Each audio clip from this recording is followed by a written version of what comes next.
Dans le cadre de nos séances d'algèbre de S2, voici aujourd'hui la vidéo numéro 12.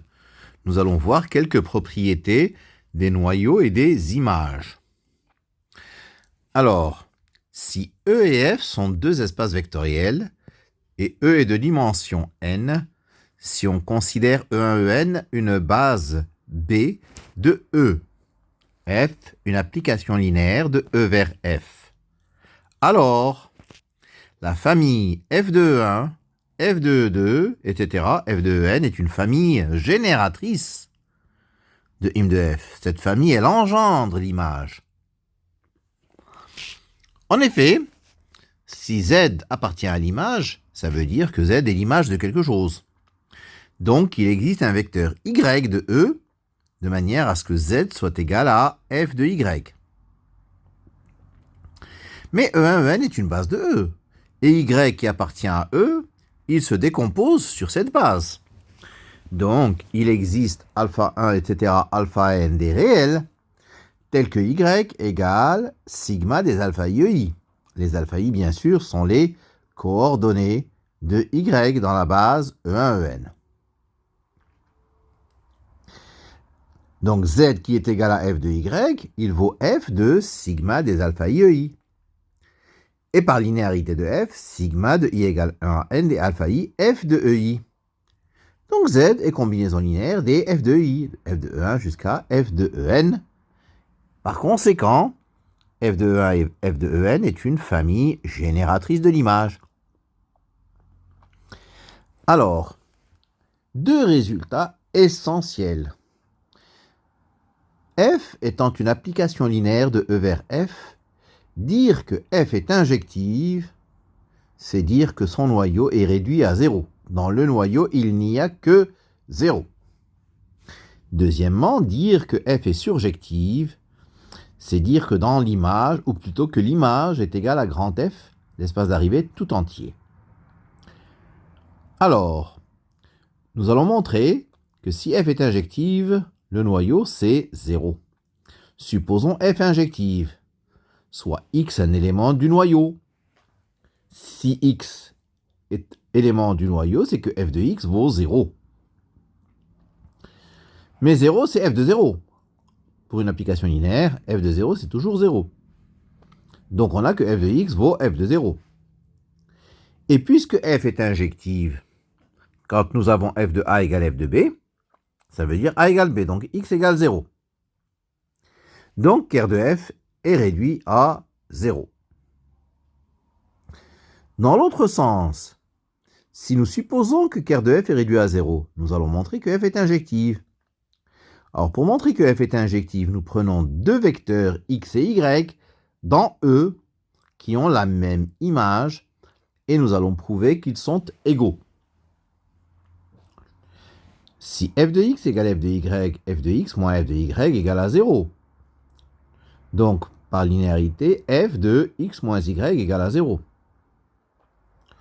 Ce qui signifie que X moins Y est dans ker de F. Mais ker de F, il n'y a que 0 dedans. C'est que X moins Y vaut 0. Et donc X égale à Y, et F est injective. Pour la deuxième propriété, celle de la surjectivité, si on suppose que F est surjective, nous allons montrer que l'image c'est grand F. Si Y est dans grand F, puisque F est surjective, c'est qu'il existe un X dans E qui a pour image Y, tel que F de X égale Y. Ben, si F de X égale Y, c'est que Y est une image. Donc Y appartient à im de F. Donc F est contenu dans im de F. Mais im de F est déjà un sous-espace vectoriel de grand F. Donc im de F, c'est grand F. Dans l'autre sens, si im de F, c'est grand F, soit Y appartenant à grand F, ça veut dire que Y appartient à im de F. Donc il a un antécédent. Donc il existe un X dans E tel que F de X égale Y. Ça veut dire que tous les éléments de grand F ont des antécédents. Et donc F est surjective. L'application linéaire sera bijective si elle est à la fois injective et surjective.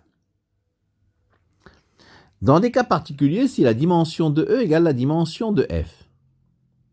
Alors, pour qu'elle soit bijective, il suffit qu'elle soit injective.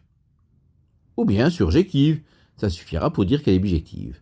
Donc, il y a équivalence pour une application linéaire d'un espace E vers un espace F tel que ces deux espaces ont la même dimension. Il y a équivalence entre injective, surjective et bijective. Nous allons voir le théorème du rang à présent. Le théorème du rang est fondamental. Soit F une application linéaire de E vers F. Alors la dimension de E, espace de départ, c'est égal à la dimension du noyau plus la dimension de l'image. La dimension de l'image est appelée le rang de F. Et on note RG de F. Alors, si par exemple E est de dimension 3 et qu'R de F est de dimension 2, ça veut dire que im de F est de dimension 1, engendré par un seul vecteur, un vecteur qui ne devrait pas être nul. Alors, si U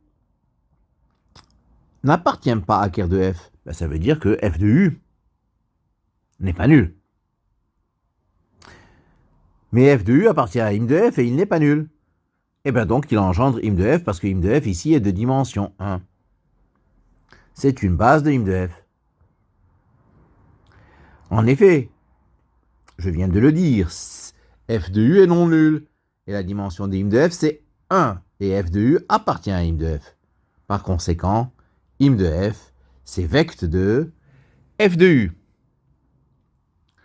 Voilà pour cette vidéo. J'espère qu'elle vous aura donné satisfaction. Je vous remercie de votre attention.